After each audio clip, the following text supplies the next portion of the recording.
Latvijas valsts suverēnā vara pieder Latvijas tautai, visiem, kam Latvija ir mājas un tēvzeme. Tautas vara nepieder nec izredzētu uzņēmēju, nec politiķu, nec kādai nacionālistu vai internacionālistu kastei, bet visai Latvijas tautai. 1922. gads bija pēckara laiks. Līdzīgi kā šodien, Eiropa plosīja krīze, aiz robežas nostiprinājās bolševiku režīms, taču Latvijas valsts dibinātāji nebija gļēvi, no jaunām un vecām impērijām nebaidījās un savu jauno Latvijas valsti cēla uz ekonomiskas un politiskas patstāvības pamata. Laikā no 1922. līdz 1940. gadam Latvija piedzīvoja izaugsmi, kas raugoties no šodienas posta rakursa līdzinās sapnim. Ar 4. māja deklarāciju tautas cerētā Latvijas valsts atjaunota netika. Tika radīts ekonomiski, politiski un ideoloģiski manipulatīvs režīms, kur uzdevums bija kalpot augstajā karā uzvarējušajām rietumvalstīm. Ko dara uzvarētāji? Ja okupē teritorijas, savāc trofejas, aizved gūstekņus. Tāds plāns tika īstenots visā postpadomju telpā, arī Latvijā. No pirmās pēcatmodas režīma dienas sākās nevis Latvijas valsts atjaunošana, bet LPSR nopostīšana. Tika iznīcināta ražošana, lauksaimniecība, sociālā, medicīniskā un izglītības sistēma, lauku infrastruktūra, no kartes dzēšot simtiem ciematu, miestu un trimdā izdzenot simtiem tūkstošus iedzīvotāju. Latvijas sabiedrībā ierasta tradicionālā morāle tika pakļauta amorālai westernizācijai, banalizācijai, perversai vulgarizācijai.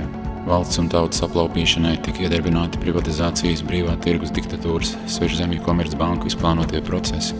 Ar Lieputrijas ilūzijām Latvija tika iemānīta Eiropas Savienībā, iesaistīta asiņainu okupāciju koalīcijā, līdz mildas ausīm ierakta neatmaksājumos parādos.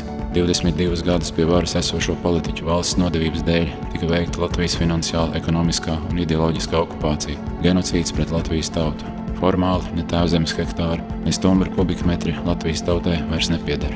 No 1990. līdz 2013. gadam nekad nepiedzīvota valsts izpostīšana. Pēdējos 22 gados pie varas esošā režīma dēļ upuru statistika ir ievērojami traģiskāka kā pēc 1. un 2. pasaules kara kopā. Vara no pirmās pēcatmodas dienas nekad nav piederējusi tautai.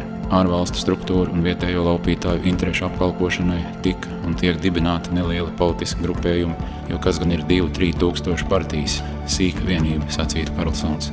Ieguldot milzu līdzekļus manipulācijās ar tautas apziņu, tiek panākta viena vai otra grupējuma uzvaru vēlēšanās, un katrus nākamos 4 gadus, nerēķinoties nec ar tautai dotajiem solījumiem, nec tautu vai valsti vispār, varu izkrāpušie var turpināt Latvijas iznīcināšanu. Esošā sistēma tautu degradējusi par elektorātu, vēlētāju masu, kuru vienīgais pienākums savas valsts un tautas priekšā ir reizi 4 gados nonākt pie vēlēšanu urnām un izdarīt savu izvēli. Kā labāk? Tikai un vienīgi dārgākās, apvārdojošākās, solījumiem bagātākās priekšvēlēšanu kampaņas sponsoru labā.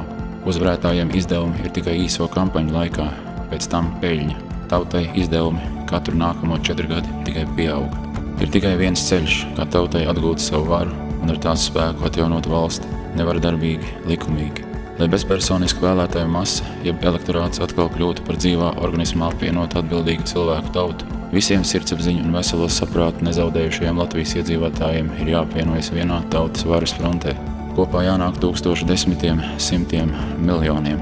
Vienai kustībai jāvieno visas kustības, visas biedrības, visi novadi, visas pilsētas, visas tautības, visi cilvēki, kur griba atjaunot Latvijas valsti, nav salauzta.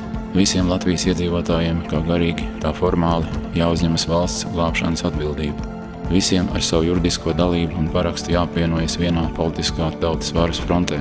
Visiem kopā jānolēmj Latvijas valsti atkal atjaunot uz 1922. gada satversmes, ekonomiskās un finanses sistēmas pamatiem, kas nacionālo valūtu, latu, valsti un tautu atkal darīs nodrošinātu un brīvu. Visiem kopā no savu kustību, biedrību, pagastu, pilsētu vidus jāizvēlas jauni, vecā režīma politikā nesasmerējušies ļaudis, kuras virzītu uz Latvijas vēsturē visizšķirošākajām vēlēšanām.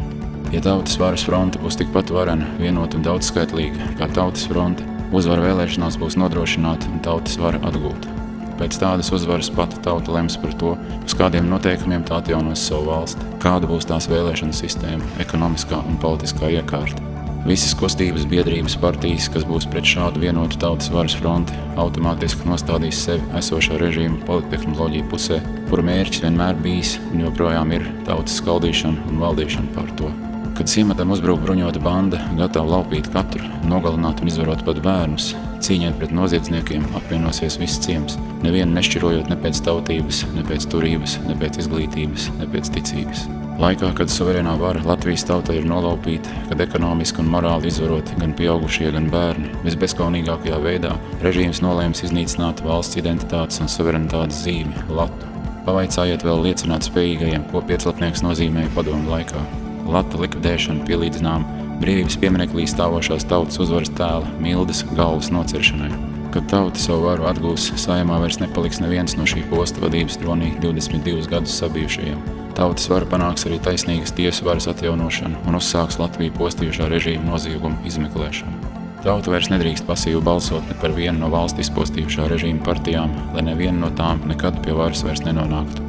Tauta drīkst balsot tikai par savu, par tautas varu.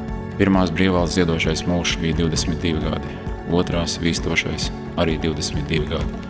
Lai nākamie 22 gadi kļūtu par tautas varas frontes atjaunotās Latvijas valsts jaunas uzplauksmes gadiem, no šī paziņojuma brīža atbildība par to gulst uz ikvienu Latvijas iedzīvotāju sirdsapziņas. Skaitlis 1922 ir Latvijas satversmes, tās suverenitātes, saimnieciskās un politiskās patstāvības simbols. Lai šis skaitlis kļūst par tautas varas frontes pazīšanās un visas Latvijas tautas uzvaras kodu. Demokrātija ir tad, kad vara bīstas no tautas, nevis tad, kad tauta baidās no varas. Tautai nevajag karu. Tautai vajag varu.